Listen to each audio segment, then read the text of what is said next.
Hey guys, turkey season is in full swing right now, and if you are planning on getting after it, make sure to pick up some Meat Eater Phelps turkey calls to stuff into the old turkey vest or into your fanny pack right now. I carry a few different things. I like to use mouth calls, and I like to use pot calls.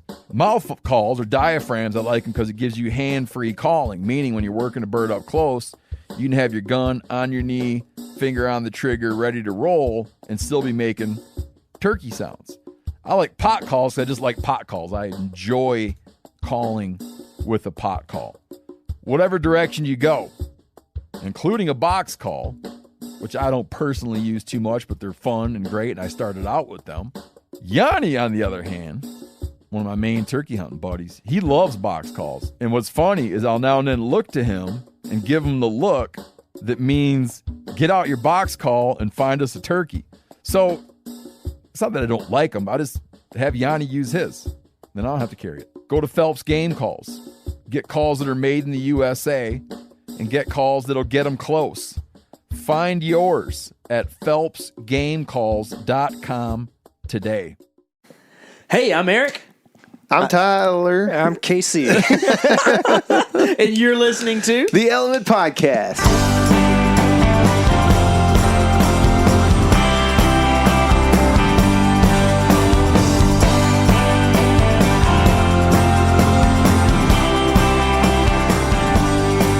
There was a thing about you that drove What is happening, me y'all? Guess what? It crazy. is still the RUT, even this time, right? We are doing RUT podcast, and it makes me so hype, and I'm ready to get out and go hunt some ruddy bucks this afternoon. But before that, we have got some stuff to talk about, okay? Mike Hunsucker is the man, in case y'all didn't know. All right, Mike dadgum gets it done all the time. And guess what? We actually are privileged to get to talk to Mike from time to time, right? Yep. What are we talking to Mike about, Tyler? Well, let me just tell you, Mike convinced me to go hunting in late October in a certain spot, and it didn't work. So I'm clocking out of this one. Mike's got me hacked off at this point. Saw 4 deer and 4 hunts And jackrabbit. There you go. No, we're talking to Mike about decoying, which if anybody has watched any Heartland Bowhunter, they know these guys go through decoys like it is raining money off the trees, man. I mean, they got these Dave Smiths out there just getting blown up into a million pieces, and they don't even care, man, because Dave just gives them another one. That's right, man. All the while, Eric and I have Billy the Buck, and we can't get anybody to even sniff him. Okay, Billy the but Buck causes them to run. man. we have gotten some looks at least. So I'm hoping that as the rut ramps up, we will continue on and maybe even get a good decoy encounter. I'm surprised you let Billy's name be Billy. Why is that? I just know how you are against white man names for decoys and deer. Oh, that's just how it happened, man. Because we had Blue Jean Danny. Blue Jean Danny. And our Billy. Yeah, that's how it happened, man. I don't know. I think I named him.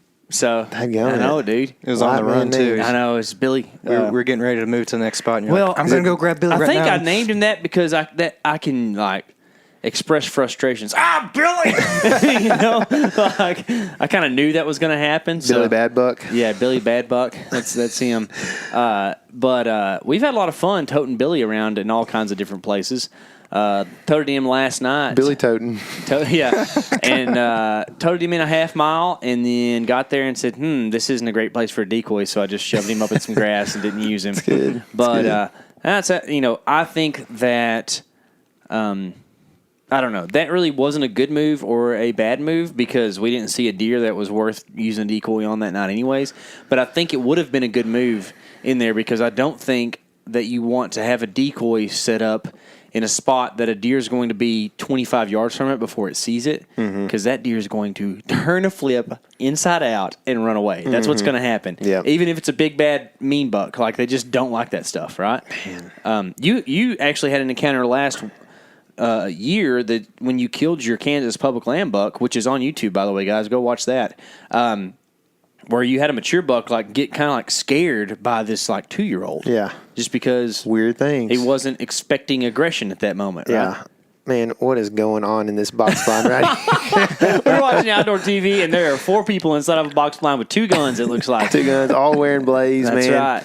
It's all right, dude. As long as you got deer cast, you don't need anything else. You know, that's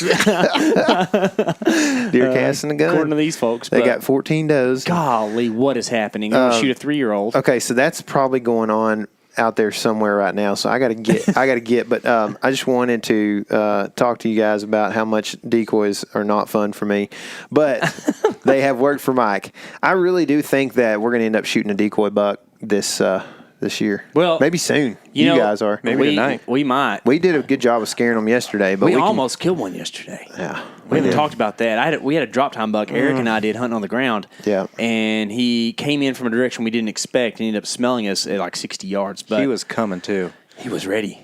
that would have been so scary. Yes, it was actually. It was already scary before anything even happened. But Eric said he could hear my breathing get heavier. Yeah, it's cool. That's when you know, man. It did it today too. Whenever we were on that buck. Dude, I can see a big buck at a distance and be okay, but as soon as that thing starts walking towards me, it changes. It changes things.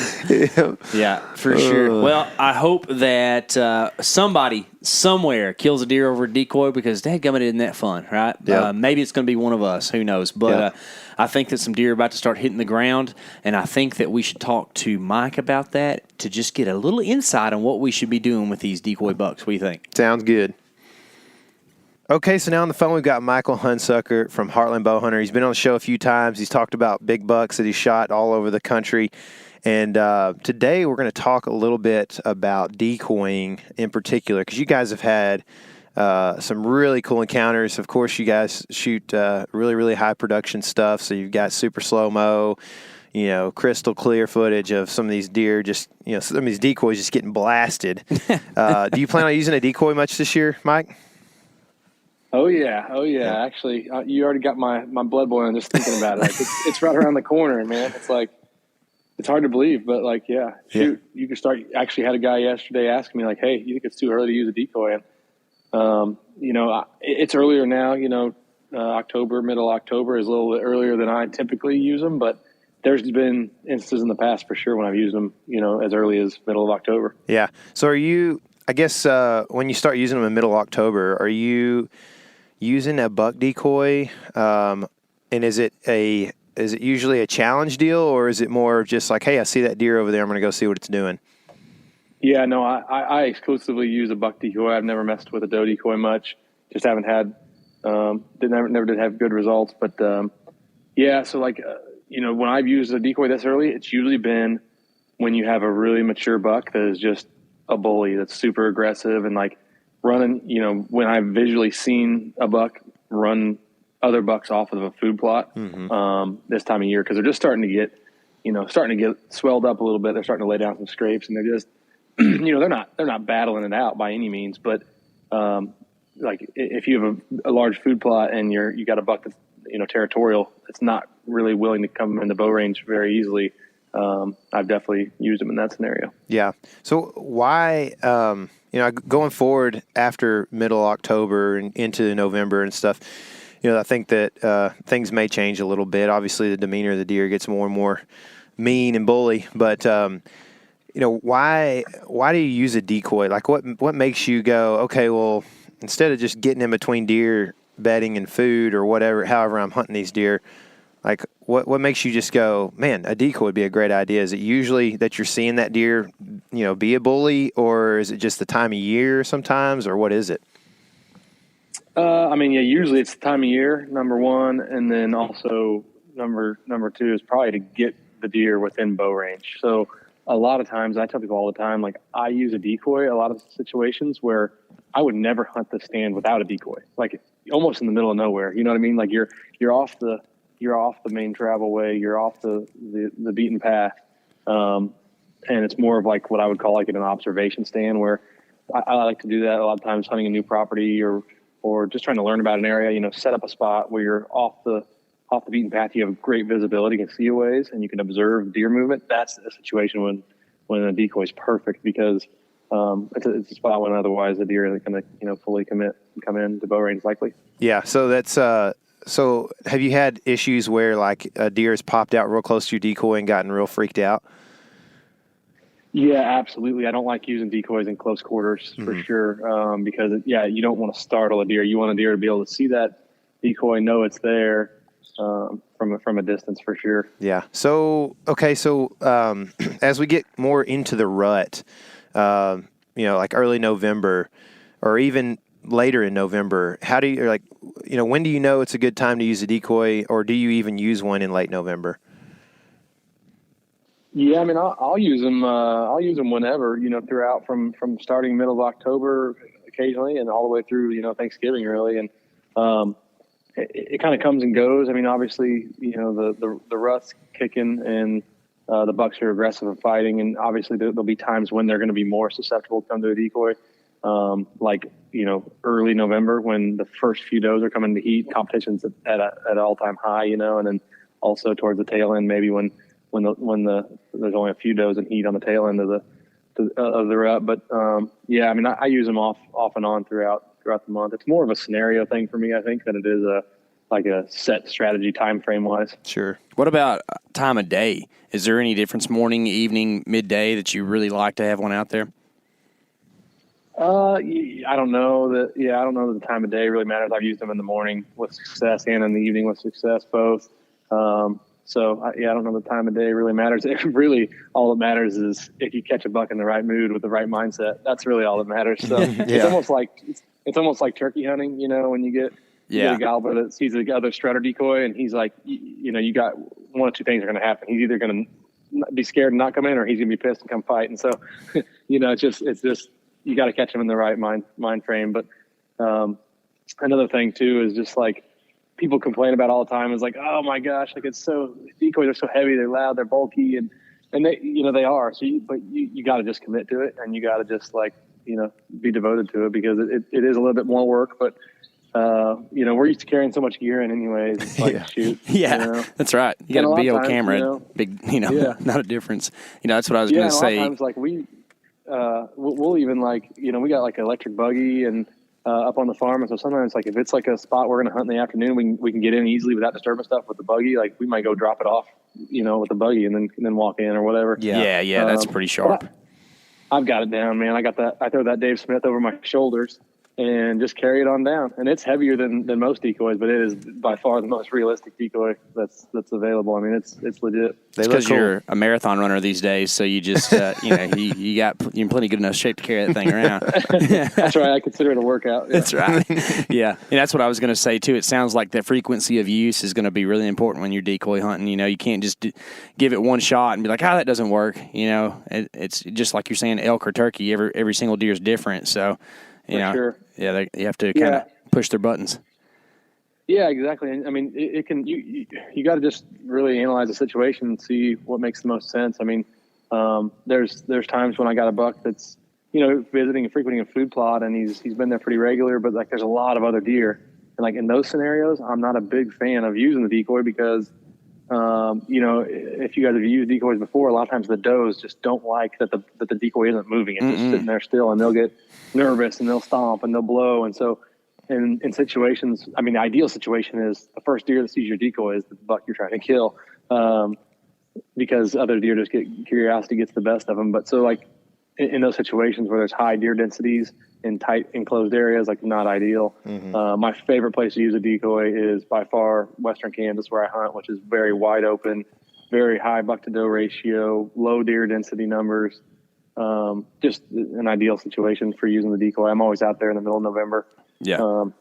And so that's my favorite area, but probably the place I've had the most success with the decoy would be my home state of Missouri and then Iowa, southern Iowa. So both areas with really high deer densities.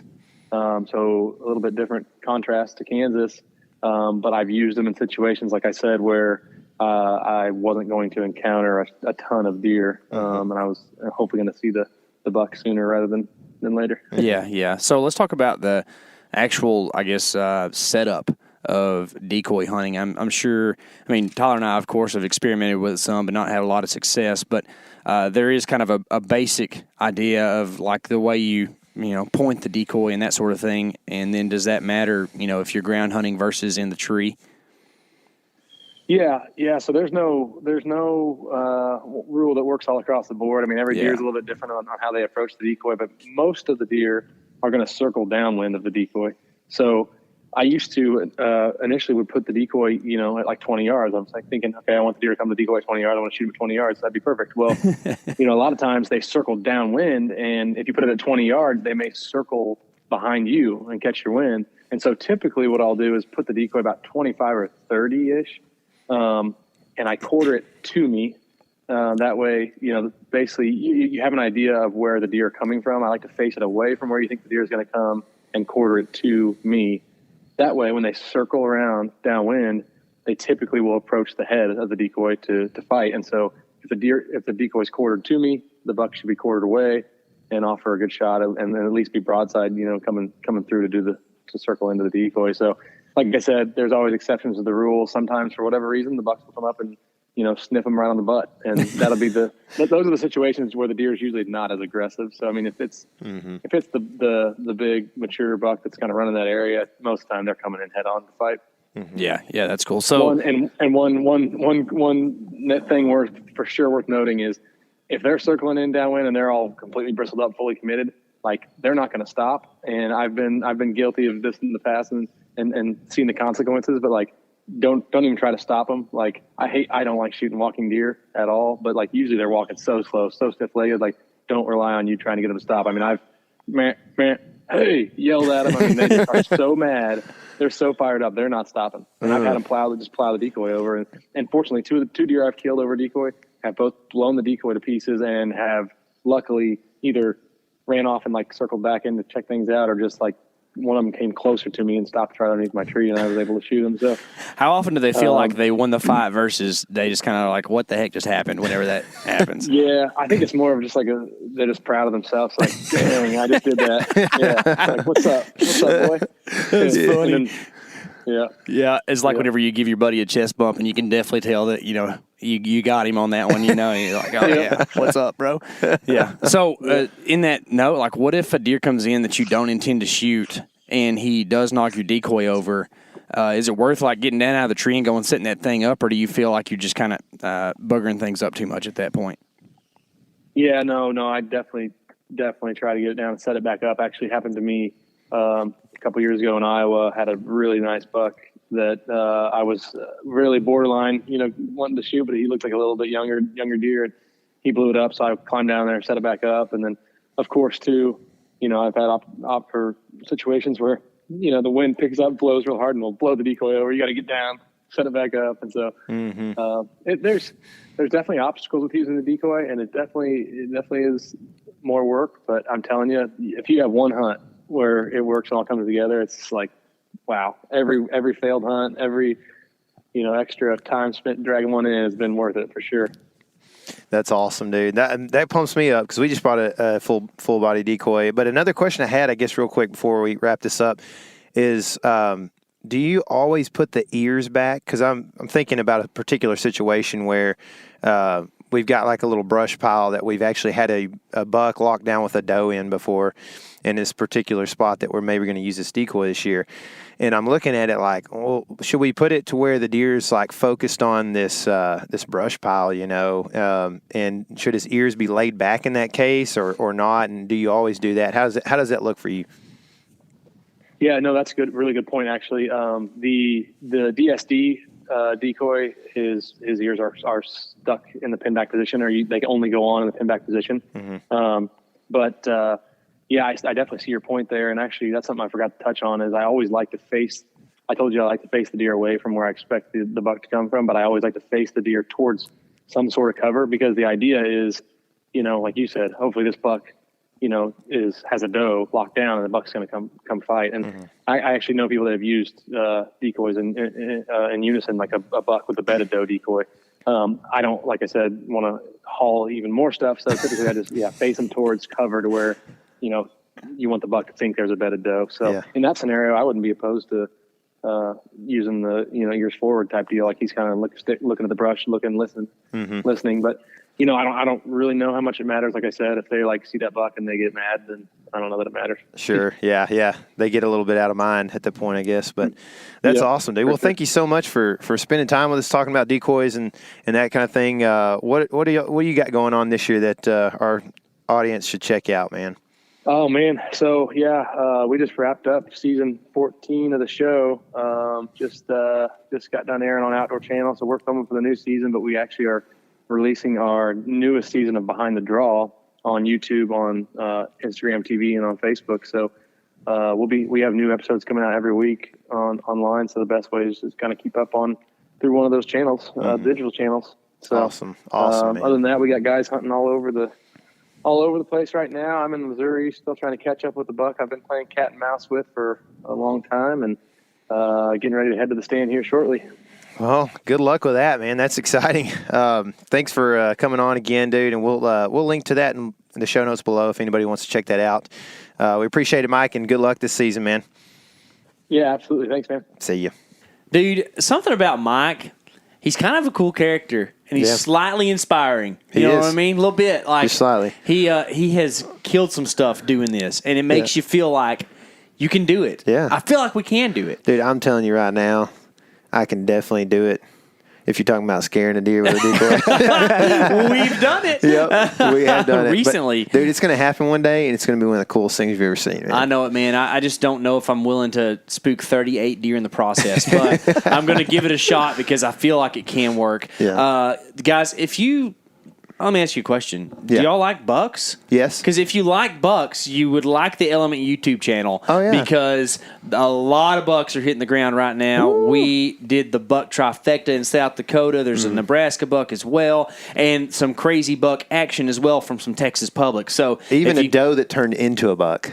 Magically. What? I know you don't believe in magic, but when did that happen? It was crazy, man. It was, and whenever it hit the ground, it turned into a buck. Oh, that is right. That is from a special guest that you will see on the channel, who is loosely associated with the Element.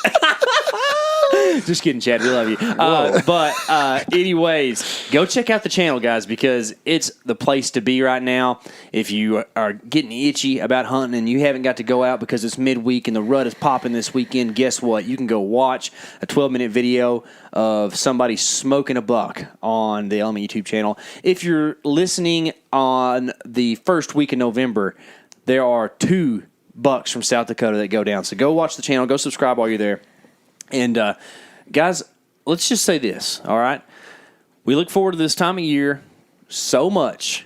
Don't wish it away too quick. Don't be worried about tomorrow. Whenever you've got something right in front of you today, you can enjoy. That's right. I think it's good to have a plan. It's good to be always thinking about the next move, and absolutely I do that as much as possible. But take time, enjoy those sunrises and sunsets, because not a lot of people are out in the wild at the right time of day to see all that stuff, and we are blessed to be able to do it. So remember to do that, and remember, this is your element. Live in it. Smooth.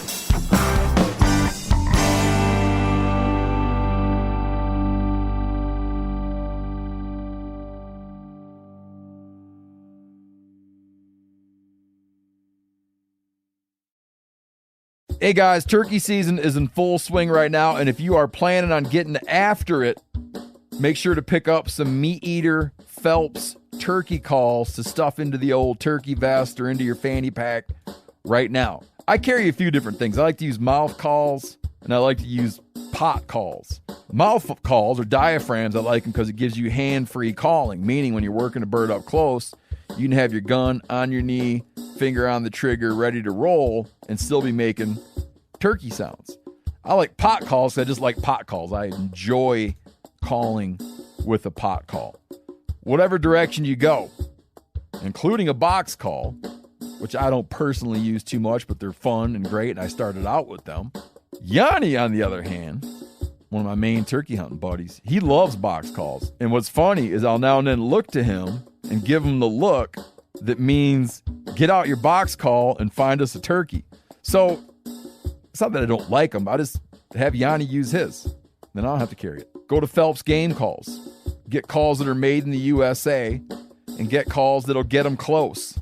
Find yours at phelpsgamecalls.com today.